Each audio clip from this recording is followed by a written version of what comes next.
All right, listeners, today for the nonprofit of the month, we're going to focus on the National Fragile X Foundation. And today with me is the executive director, Hilary Rosselot. Hilary, thanks for being on the podcast. Thanks for having me, Tim. So let's talk about the foundation. Again, like a lot of these other nonprofits that I've focused on up to this point, this is one where I always say I put my money where my mouth is. Yeah, we've either put time or money into the foundation over the years. It's been very near and dear to Jamie and I. But the honest answer is with things like the podcast and the dad's group that I've been doing, I've kind of taken a step back a little bit. I didn't even go to the conference this year, which was unusual for our family. So tell me and the listeners about the foundation first off. What is it and what do you do? Sure. So the National Fragile X Foundation is a patient advocacy group, and we serve families living with Fragile X. So Fragile X is a family of conditions and disorders, which is sort of unique in terms of the rare disease world. And we can, Tim, you tell me if you want me to go a little bit more into that or... Yeah, go ahead. I talk a little bit about it with Tyler, but I've never gone deep into it. So go ahead and give them that. Okay. Well, I'm not a geneticist or medical provider, so I'll give you my quick and dirty. Yeah, that's good. So one of the things that I found so interesting about Fragile X when I started in this field is that it is a family of conditions and disorders, meaning it's both genetic and heritable. So it's a genetic disorder and that you can pass it down, right? It sits on the X chromosome, which all of us have. Yep. And then heritable in that it can go from generation to generation. So unlike something like cystic fibrosis, where both parents, right, need to be carriers of cystic fibrosis in order for it to show up, right, in their children, Fragile X, it really just takes one to tango. And so people, and then the other thing that's interesting is that people who are the carriers or the premutation carriers, as they're commonly termed in Fragile X, can be symptomatic. There can be associated conditions and disorders with being a Fragile X carrier, which is very uncommon in other conditions. Yeah. And then the rare disease, right? The thing that more people know about is Fragile X syndrome, which is, the most commonly cited, like common form, single gene link to autism, and the highest, cause of intellectual and developmental disability. But we see lots of behavioral challenges and things like that. But we also know that people with Fragile X are lots of fun, have great personalities, incredible memory. And so there's some real beauty in the Fragile X community as well. Absolutely. And again, living proof of that. Tyler has brought me more joy than I would have ever expected going into it. Now, he has also brought the challenges, and that's where you guys sit in a gap for families. I remember our first conference was Miami, I don't know, 10, 11, 12, time gets by, but it was the Miami conference. And I remember Jamie and I, when we got Tyler's diagnosis, we had just got to work. I'd been in this field for a while. Jamie was a little bit different than a lot of the moms in that my wife is not a carrier. And so Tyler's a real rare version of Fragile X. He's a de novo complete deletion kid. And so we just kind of hit the ground running. And then all of a sudden, Miami, we came up to our realization. And part of that was with the families that we were able to interact with. Talk about the core of what Fragile X, kind of the foundation, does with the families. Sure. So our mission is to serve families, right? To serve everybody where they are on their Fragile X journey by providing tools and resources and community so that we can support you, until effective treatments and a cure are realized and after that as well. And so to you reference the conference, we have this premier educational event that happens every 2 years.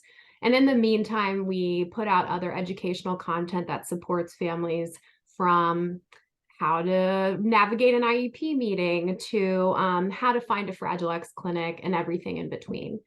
And then, so we do have 4 strategic priorities that guide this work, right? Education is one of them, providing education, promoting advocacy. So we define advocacy as not just going to the Hill and advocating for legislation that improves our lives, but also advocacy at home. So again, what you can do in your district, how to empower families to effectively and concisely share their story to get what they need in their hometowns. And then we also work to improve treatment. So we facilitate a really collaborative Fragile X clinical research consortium. So almost 30 clinics around the country who work together on best practice, which is incredible. Yeah. And then we have a really nice set of treatment recommendations that are considered best practice all around the world. Yeah. And then lastly, we work on advancing research. So I think I alluded to earlier, there are no effective treatments for Fragile X syndrome. There's certainly no cure. And so each day we're working harder to not only find potential medications, but also behavioral interventions or other things that can be helpful in improving quality of life in Fragile X syndrome and the associated conditions and disorders. Yeah. And again, for the listener, this is personal for me, and all those areas that Hilary just talked about are things that we've dealt with Tyler, and the foundation was huge for us when we found it. Tyler's behavior med is one that would have never happened that we work with if it wasn't for the research of Fragile X, because it's not a behavior med. Typically it's metacycline. It's usually used for acne, but the only reason we knew about it working for kids like Tyler is because of the research. And so, for Tyler, we take care of his anxiety with Zoloft. Most people know that, but his behavior has been curbed with something that typically is an acne medication, and yet we're having great success with it. And again, research helps us find those things where it's less harsh than other possible things. You also alluded to the network that's out there of clinics. Tyler's gone through the clinic in Iowa City. It was a Fragile X clinic, so we got some guidance there early on when we moved back to the Midwest. One of the things that I was active with for a very long time, and again, not anymore, because I always have kind of X amount of time that I can do things, and I kind of got involved with the dad side of things specifically, but are the community service kind of groups that you have, the network. And I was part of the Heartland today. Nancy really runs that, and better than I ever did. So it's great that Nancy's there. But talk about those, because I think those are the local things for families. But if you can expound on kind of where those are today. Again, I don't even know where they are today. I've peeked on the website a few times, but what's going on with those? Yeah, that's a great question.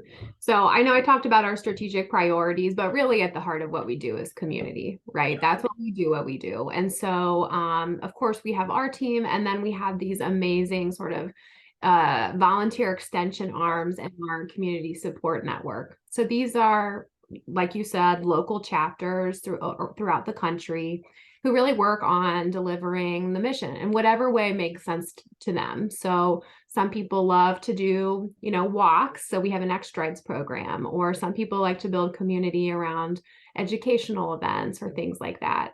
And then in addition to the sort of these chapters, we have community partners or sort of parent or associated family members who raise their hand to be contacts. So if and when a family is in crisis or is newly diagnosed and they just want to know that someone out there gets it, you can give them a call. And so a lot of times these chapters are the people who are hearing from families first, and they provide that really solid foundation and hope, which is incredibly important. And again, another hallmark, right, of what we do is provide hope. So yeah, the chapters are going strong. I mean, I think COVID was really challenging on everybody. Yeah, for everybody. Yeah. And so just everywhere in the world. Every sector, absolutely. And so we're thinking about, we're checking in and figuring out, okay, how do we innovate and what makes sense for your time, right? Like they are volunteers. And people, a lot of these people are parents to individuals with Fragile X syndrome or are dealing with their own health things, or like everybody, have a life. And so our job is to do the heavy lifting and sort of empower them to do whatever makes sense for them and their communities. So Tim, I'll have to circle back with you and I can kind of give you an update as to where we land. Oh, that'd be great. I would love to know. And again, for the listeners, like we have in the past, what we will do is put links to all the things for the foundation on our website as well, under our nonprofit spotlight. Hilary, I'll just have you send me whatever you think. We'll put it, obviously, the big links I got to put there is all the, the front page of your website. for listeners, you got to go to the website because it's also just filled with a lot of good free information for families. And again, I always look at, what are the organizations that I want to make sure I'm spotlighting doing for, kind of that end game, and that's the families. And there is a ton of free stuff on there.